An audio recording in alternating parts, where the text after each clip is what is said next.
Good morning everyone. हमारा आज का टॉपिक है इंडस्ट्रियल साइकोलॉजी या जिसे हम औद्योगिक मनोविज्ञान भी कहते हैं। आज के इस वीडियो में हम लोग समझने का प्रयास करेंगे कि इंडस्ट्रियल साइकोलॉजी क्या है, इसकी परिभाषा, इसके स्वरूप और इसके विषय वस्तु के बारे में हम लोग समझेंगे। तो चलिए सबसे पहले हम ये समझते हैं कि औद्योगिक मनोविज्ञान क्या है। Meaning: Industrial psychology is the applied branch of psychology which studies the human behavior in the workplace।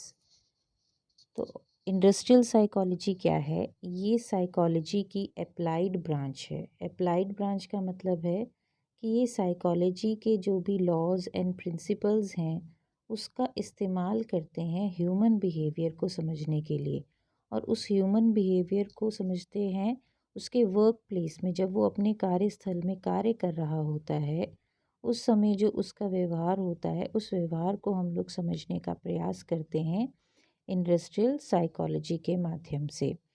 So applied हम इसलिए कहते हैं क्योंकि ये एप्लीकेशन एक तरह से जो भी लॉज और प्रिंसिपल्स हैं साइकोलॉजी को, उसको हम लोग इंडस्ट्री की फील्ड में जब अप्लाई करते हैं तो इसीलिए हम इसको कहते हैं अप्लाइड ब्रांच ऑफ साइकोलॉजी।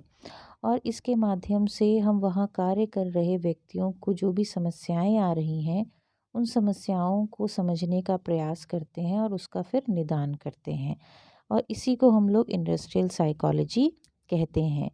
पहले क्या था कि इंडस्ट्रीज़ में शुरुआती दौर में जो वर्कर्स थे या जो एम्प्लॉयज़ थे जो वहाँ काम करते थे, उनकी कोई बहुत अच्छी कंडीशंस नहीं थी। लेकिन जैसे जैसे साइकोलॉजी ने इंडस्ट्री के फील्ड में अपने पैर पसारे तो उन्होंने उद्योगपतियों को ये समझाने का प्रयास किया कि अगर वो ये चाहते हैं कि उनकी इंडस्ट्री की परफॉर्मेंस बेहतर हो, प्रोडक्शन ज़्यादा हो, तो इसके लिए बहुत ज़रूरी है कि वहाँ पर कार्य कर रहे व्यक्तियों की तरफ भी ध्यान दिया जाए। यानी कि उन लोगों को भी अगर खुश रखा जाएगा, उनकी भी समस्याओं का यदि निदान किया जाएगा तो जो है वो इंडस्ट्री जो है वो बेहतर प्रोडक्शन कर पाएगी। तो इन सभी चीज़ों को ध्यान में रखते हुए जब उद्योगपतियों को ये बात समझ आ गई कि इंडस्ट्री में ना सिर्फ मशीन्स बल्कि जो ह्यूमन रिसोर्सेज हैं वो मशीनों से भी ज़्यादा महत्वपूर्ण हैं, तो इस कारणवश जो उद्योगपति थे उन्होंने साइकोलॉजिस्ट को इंडस्ट्रीज़ में बुलाना शुरू किया। और जो इंडस्ट्रीज़ में जो लोगों की सिलेक्शन की जाती थी उसमें भी इंडस्ट्रियल साइकोलॉजिस्ट जो थे वो अपना एक इम्पॉर्टेंट रोल प्ले करने लग पड़े। क्योंकि हर कार्य के लिए हम ये नहीं कह सकते कि हर व्यक्ति हर कार्य कर सकता है। हर व्यक्ति में कुछ हम ये कह सकते हैं कैपेबिलिटीज़ होती हैं जो उसको दूसरों से अलग बना देती हैं। अब जो व्यक्ति एक टेक्नीशियन का काम कर सकता है, हो सकता है कि दूसरा व्यक्ति वो काम ना कर सके। तो धीरे धीरे जो उद्योगपति थे उनको भी ये चीज़ समझ आने लग पड़ी कि इंडस्ट्रियल एरिया में जो प्रॉब्लम्स आ रही हैं वो उनका कहीं ना कहीं जो उनकी रूट कॉज़ है वो रूट कॉज़ वहाँ पर काम करने वाले वर्कर्स में है। तो उन समस्याओं की तरफ जो साइकोलॉजिस्ट थे उन्होंने उद्योगपतियों का ध्यान दिलाना शुरू किया। और फिर जैसे जैसे वर्कर्स की जो हम कह सकते हैं सिचुएशन जैसे जैसे इम्प्रूव, उनकी जो कंडीशंस जैसे जैसे इम्प्रूव होती गई वैसे वैसे ही इंडस्ट्रीज़ की समस्याएं जो थी वो कम होती गई। तो क्या हमने देखा कि जब साइकोलॉजी, क्योंकि साइकोलॉजी क्या है, स्टडी ऑफ ह्यूमन बिहेवियर है, तो इंडस्ट्री क्या है, इंडस्ट्री में भी ग्रुप ऑफ पीपल, लोग जो हैं वो काम कर रहे हैं, और जहाँ लोग काम कर रहे हैं वहाँ इंडिविजुअल डिफरेंसेस आएंगे ही आएंगे। तो उन इंडिविजुअल डिफरेंसेस को समझने में जो साइकोलॉजी है वो बहुत ही महत्वपूर्ण रोल जो है, वो इम्पोर्टेंट रोल जो है वो अदा करती है। तो एक बार मैं आपको फिर बता देती हूँ कि इंडस्ट्रियल साइकोलॉजी क्या है। इंडस्ट्रियल साइकोलॉजी साइकोलॉजी की अप्लाइड ब्रांच है, और यह ब्रांच जो है साइकोलॉजीज़ के लॉज, प्रिंसिपल, सिद्धांतों का इस्तेमाल करते हुए वर्क प्लेस में या इंडस्ट्री में जो लोग कार्य कर रहे होते हैं उनके व्यवहार को उनके बिहेवियर को समझने का प्रयास करती है और उनकी समस्याओं का निदान भी करती है। अब हम बात करेंगे नेचर ऑफ इंडस्ट्रियल साइकोलॉजी कि इंडस्ट्रियल साइकोलॉजी का स्वरूप क्या है। तो इंडस्ट्रियल साइकोलॉजी जो है ये है scientific in nature. Scientific in nature का मतलब है कि इंडस्ट्रियल साइकोलॉजी में जो भी रिसर्चेस की जाती हैं वो साइंटिफिक तरीके से की जाती हैं।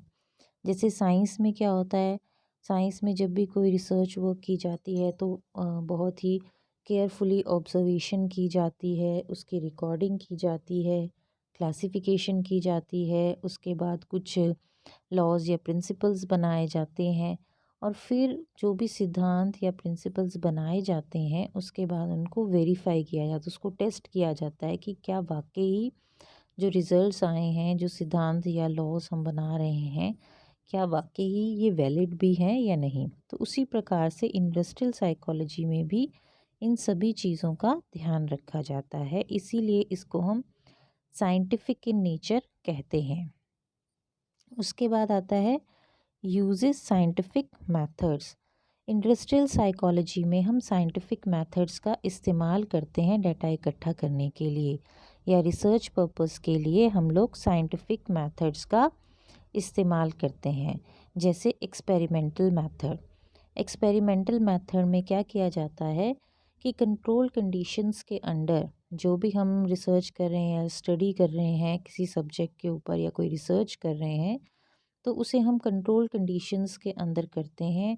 प्रॉपर ऑब्जर्वेशन जो है केयरफुल ऑब्जर्वेशन की जाती है और उसके बाद उसकी रिकॉर्डिंग की जाती है और कोशिश की जाती है कि ये सब कुछ जो है बहुत ही माइन्यूटली बहुत ही केयरफुली किया जाए और बिल्कुल ऑब्जेक्टिवली मतलब ऑब्जेक्टिविटी होती है इसमें, किसी भी प्रकार की सब्जेक्टिविटी ना आए ताकि जो भी हमारे पास इन्फॉर्मेशन आए वो बिल्कुल प्रॉपर इन्फॉर्मेशन आए। उसके बाद है फैक्चुअल। इंडस्ट्रियल साइकोलॉजी जो है ये फैक्ट्स पर आधारित है। अगर किसी चीज़ के बारे में अगर हम कोई प्रिंसिपल या कोई लॉ बना रहे हैं तो वो किसी फैक्ट्स के ऊपर आधारित होता है, उसके पीछे कोई लॉजिक होता है, हमारे पास डाटा अवेलेबल होता है कि अगर हम ये चीज़ कह रहे हैं तो ऐसा क्यों कह रहे हैं, तो उसके पीछे हमारे पास जितने भी फैक्ट्स फिगर्स हैं वो अवेलेबल होते हैं। नेक्स्ट आता है यूनिवर्सल। इंडस्ट्रियल साइकोलॉजी के जो भी लॉज या प्रिंसिपल्स इसमें बनाए जाते हैं वो यूनिवर्सल इन नेचर होते हैं, यानी कि वो प्रिंसिपल्स मान लीजिए इंडिया में वो बनाया गया है कोई प्रिंसिपल तो वो इंडिया में भी सही है तो वो अमेरिका में भी सही होगा, यानी कि उसकी जो हम ये कह सकते हैं वो सार्वभौमिक होता है। मतलब वो हर कंट्री में उसके जो रिज़ल्ट है वो सेम रहेगा, सेम वो लागू सेम तरीके से जब तक कि वही कंडीशंस रहती हैं जिन कंडीशंस में उसको बनाया गया था। इसके बाद आता है वेरीफाइएबल। जो भी हम लोग लॉज प्रिंसिपल्स इंडस्ट्रियल साइकोलॉजी में बनाते हैं उनको हम वेरीफाई कर सकते हैं। वेरीफाई मतलब उसको हम टेस्ट कर सकते हैं कि वाकई क्या ये चीज़ सही है या नहीं है, तो वो वेरीफाइएबल होते हैं। नेक्स्ट है study human behaviour in work place. और इंडस्ट्रियल साइकोलॉजी में हम लोग क्या करते हैं, ह्यूमन बींग्स का जो बिहेवियर है उसको स्टडी करने का प्रयास करते हैं। जब लोग अपने कार्य क्षेत्र में होते हैं उस समय हम उनके बिहेवियर को उनके व्यवहार को स्टडी करने का प्रयास करते हैं। तो इस प्रकार हम देखते हैं कि जो इंडस्ट्रियल साइकोलॉजी है इसका स्वरूप साइंटिफिक या वैज्ञानिक है। तो इंडस्ट्रियल साइकोलॉजी की नेचर क्या है, साइंटिफिक इन नेचर, बिकॉज ये साइंटिफिक मेथड्स का इस्तेमाल करती है, ये फैक्ट्स पर आधारित है, यूनिवर्सल होते हैं इसके लॉज को हम वेरीफाई कर सकते हैं, टेस्टेबल होते हैं और इसमें हम लोग ह्यूमन बिहेवियर को स्टडी करते हैं उसके वर्क प्लेस में। यानी कि अगर कोई व्यक्ति इंडस्ट्री में काम करता है तो उस इंडस्ट्री में ही उसका जाकर बिहेवियर जो है जब वो काम कर रहा है, काम करते हुए हम उसके व्यवहार को स्टडी करते हैं। अब हम डिस्कस करेंगे स्कोप ऑफ इंडस्ट्रियल साइकोलॉजी कि इसके क्या स्कोप है इंडस्ट्रियल साइकोलॉजी का या औद्योगिक मनोविज्ञान की जो विषय वस्तु है या उसका जो हम कार्य क्षेत्र है उसके बारे में हम लोग अब डिस्कस करेंगे। इसमें सबसे पहले आता है पर्सनल सिलेक्शन। इंडस्ट्रियल साइकोलॉजी जो है वो पर्सनल सिलेक्शन के एरिया में भी इम्पॉर्टेंट रोल प्ले करती है, क्योंकि इंडस्ट्री में क्या है, लोग काम करते हैं और इंडस्ट्री में अलग अलग कार्य होते हैं। हर कार्य के लिए हमें लोगों की ज़रूरत होती है। अब ऐसा नहीं है कि सभी व्यक्ति सभी तरह के काम कर सकते हों। कुछ लोग ऐसे होते हैं जिनमें लीडरशिप क्वालिटीज़ होती हैं, तो वो अच्छे मैनेजर साबित हो सकते हैं। कुछ ऐसे होते हैं जिनको टेक्निकल नॉलेज अच्छी होती है, तो वो टेक्निकल फील्ड में ज़्यादा अच्छा कर सकते हैं। तो इंडस्ट्रियल साइकोलॉजिस्ट जो होता है वो लोगों की कैपेबिलिटीज़ के आधार पर उनका चुनाव करता है कि किस जॉब के लिए कौन सा व्यक्ति जो है वो सही रहेगा। तो इसलिए पर्सनल सिलेक्शन में भी इंडस्ट्रियल साइकोलॉजिस्ट जो है उसका हम ये कह सकते हैं उसका एक कार्य क्षेत्र है कि वो इस क्षेत्र में भी कार्य कर सकता है। देन आता है एम्प्लॉय ट्रेनिंग एंड डेवलपमेंट। अब एम्प्लॉयज़ को आपने बहुत सारी जॉब्स ऐसी देखी होंगी जहाँ पर जब लोगों का सिलेक्शन हो जाता है तो उसके बाद उन्हें कई बार 2 महीने की या कई बार होता है 6 महीने की ट्रेनिंग दी जाती है। तो उस ट्रेनिंग के माध्यम से उनके स्किल्स को और ज़्यादा पॉलिश किया जाता है या और ज़्यादा डेवलप किया जाता है। और कई बार ऐसे होता है कि कुछ कुछ समय के बाद जो एम्प्लॉयज़ होते हैं उनको कुछ कोर्सेज़ दिए जाते हैं करने के लिए, ताकि वो अपनी जो एरिया है, जो उनका कार्य क्षेत्र है उसमें वो और बेहतर कार्य कर सके और उनकी प्रमोशन हो सके। तो इस फील्ड में भी, इस एरिया में भी industrial psychology important role play करती है। और कैसे इम्पॉर्टेंट रोल प्ले करती है कि इंडस्ट्रियल साइकोलॉजिस्ट जो है वो जो एम्प्लॉयज़ का ट्रेनिंग प्रोग्राम है, इस ट्रेनिंग प्रोग्राम को डिज़ाइन करने में बड़ा ही इम्पॉर्टेंट रोल प्ले करते हैं। उसके बाद नेक्स्ट आता है job satisfaction.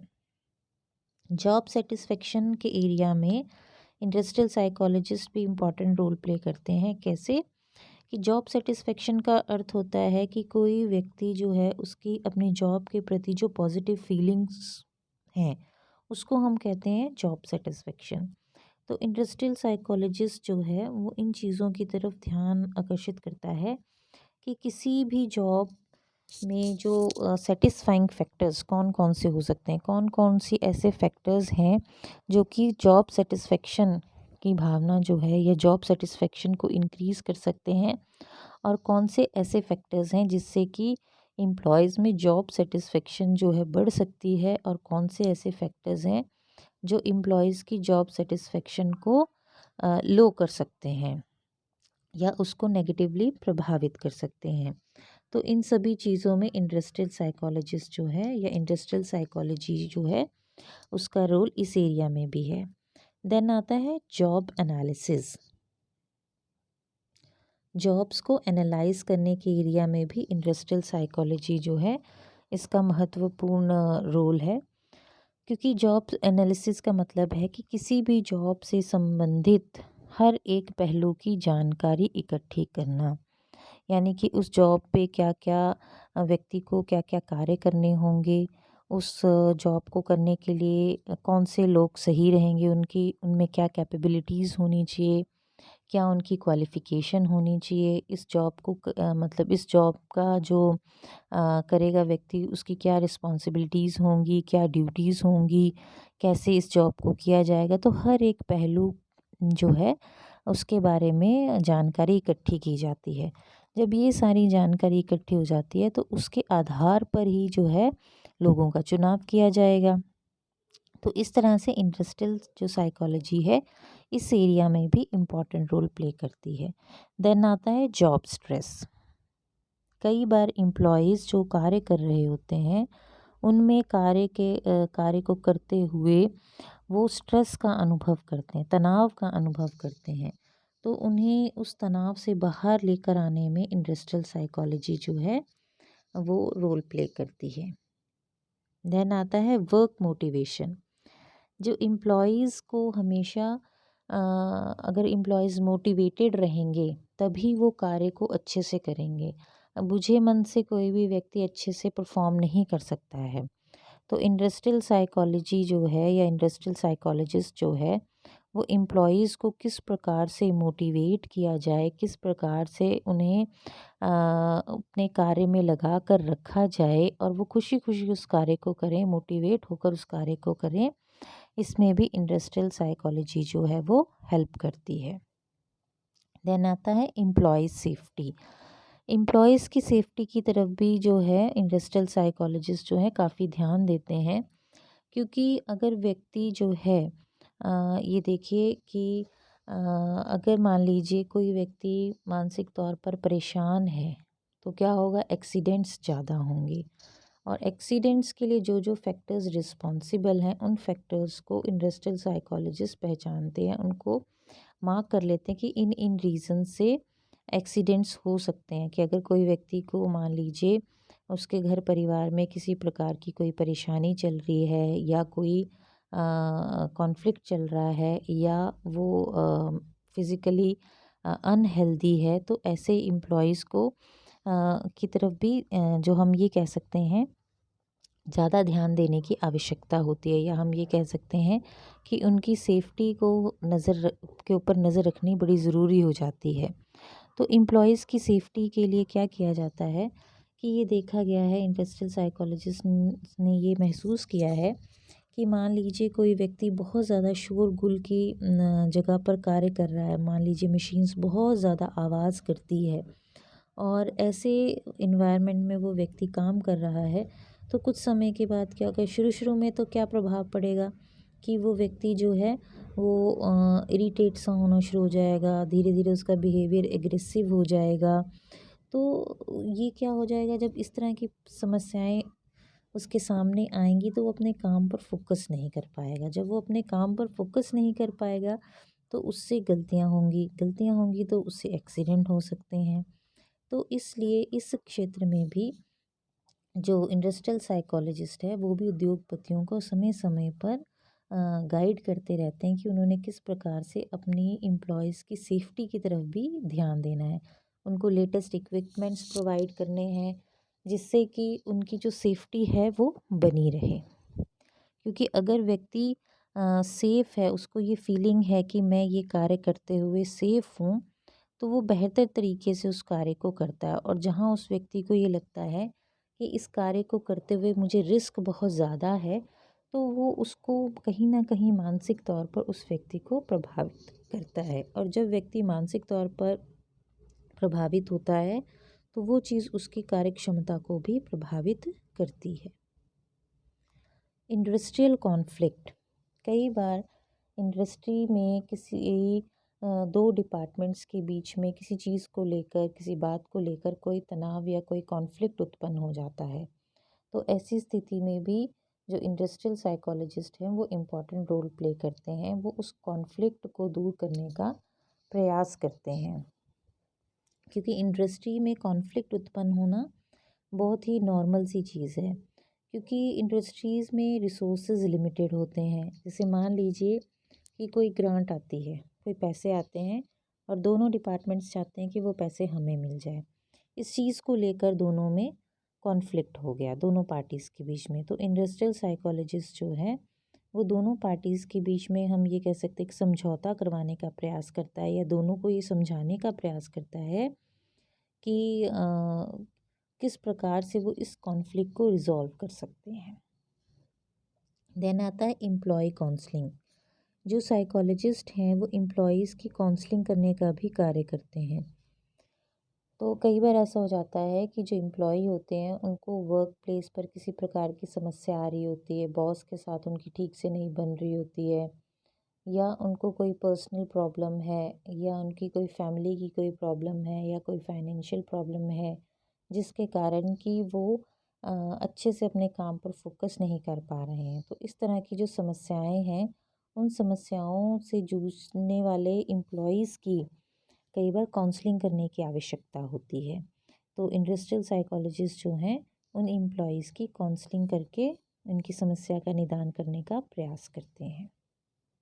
Work environment, work environment जो है वो वर्कर्स की वर्किंग कैपेसिटी या उनकी परफॉर्मेंस को प्रभावित करता है।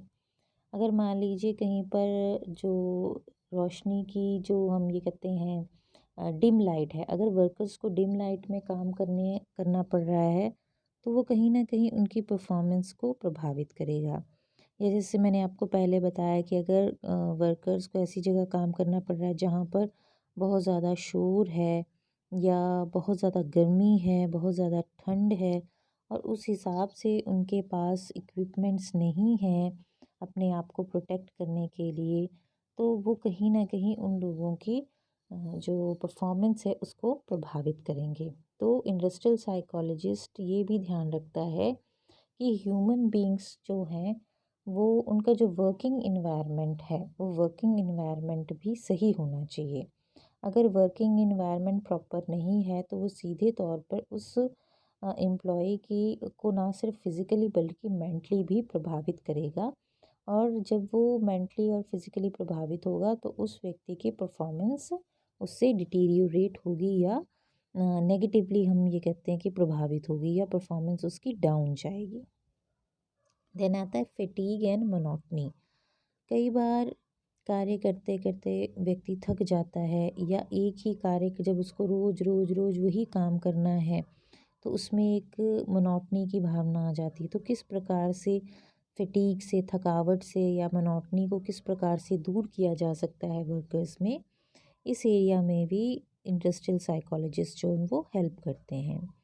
देन आता है लीडरशिप एंड सुपरविजन। अब इंडस्ट्री में हमेशा कुछ ऐसे लीडर्स की, ऐसे सुपरवाइजर्स की ज़रूरत होती है जो कि दूसरे लोगों को गाइड कर सकें, इंस्ट्रक्शंस दे सकें प्रॉपर। हर व्यक्ति लीडर नहीं बन सकता है।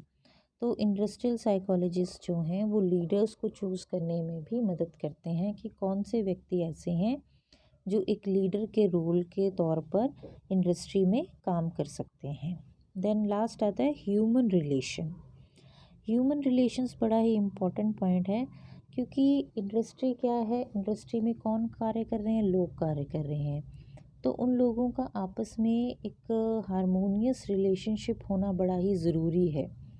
अगर लोगों की आपस में बनती नहीं है, रोज़ लड़ाई झगड़े होते हैं, तो वो कहीं ना कहीं उस इंडस्ट्री को, उसकी जो परफॉर्मेंस है उसको प्रभावित करेंगे, उनकी जो प्रोडक्टिविटी है उसको प्रभावित करेंगे, उस इंडस्ट्री की जो प्रोडक्शन है उसको प्रभावित करेंगे, उस इंडस्ट्री के हम ये कह सकते हैं कि सेल्स को प्रभावित कर सकते हैं, प्रोडक्शन को प्रभावित कर सकते हैं, उसकी परफॉर्मेंस को प्रभावित कर सकते हैं। इसलिए बड़ा आवश्यक है कि ह्यूमन रिलेशंस के ऊपर फोकस किया जाए। तो इंडस्ट्रियल साइकोलॉजिस्ट जो हैं इस एरिया में भी उद्योगपतियों की मदद करते हैं कि किस प्रकार से हेल्दी ह्यूमन रिलेशंस जो हैं वो इंडस्ट्री में डेवलप किए जाएं। तो आज की इस वीडियो में हमने डिस्कस किया है कि इंडस्ट्रियल साइकोलॉजी का क्या अर्थ है, उसकी परिभाषा के बारे में और उसके स्वरूप के बारे में, नेचर ऑफ इंडस्ट्रियल साइकोलॉजी, और लास्ट में हमने डिस्कस किया है स्कोप ऑफ इंडस्ट्रियल साइकोलॉजी। तो आई होप कि आपको ये सारे पॉइंट्स समझ आ गए होंगे। So thank you students, thank you so much.